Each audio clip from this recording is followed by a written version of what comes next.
మోంటూ కోతి అక్కడికొచ్చింది. తనతో పాటు జిరాఫీ, ఎలుగుబంటి, నక్క, బగీరా ఇంకా రాము ఏనుగు కూడా వచ్చాయి. ఏంటిది? ఒక పక్షిని కాపాడ్డానికి ఇన్ని జంతువులొచ్చాయా? నువ్వు ఎవరి పిల్లలనైతే చంపబోతున్నావో అతను మాకెప్పుడు కూడా సహాయం చేసేవాడు. అతను లేనప్పుడు తన కుటుంబానికి రక్షణ మేం కాకుండా ఇంకెవరు కల్పిస్తారు? ఇప్పుడు మోంటూ కోతి తనని పట్టుకుని కింద భూమిపైకి విసిరేసింది.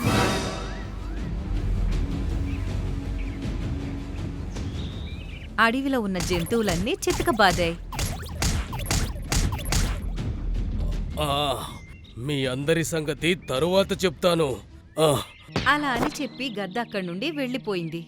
మైనా ఇంకో మున్ను, మీ ఇద్దరు బానే ఉన్నారా? అవునన్నయ్య, మేమిద్దరం బానే ఉన్నాం. మీ అందరికీ చాలా కృతజ్ఞతలు. అప్పుడు మిట్టూ కూడా అక్కడికి వచ్చింది. మైనా, మన మున్ను ఎలా ఉంది? ఆ చెడ్డ గద్ద తనని చంపడానికి ఇటువైపే వస్తున్నాడు. నేనొక్కదాన్నే ఉండుంటే మన మున్ను ఈరోజు మనకు దక్కేవాడు కాదు. ఈ ప్రమాదం తప్పింది మీ స్నేహితుల వల్ల. వాళ్ళే మున్నుని కాపాడడానికి ఎంతో కష్టపడ్డారు.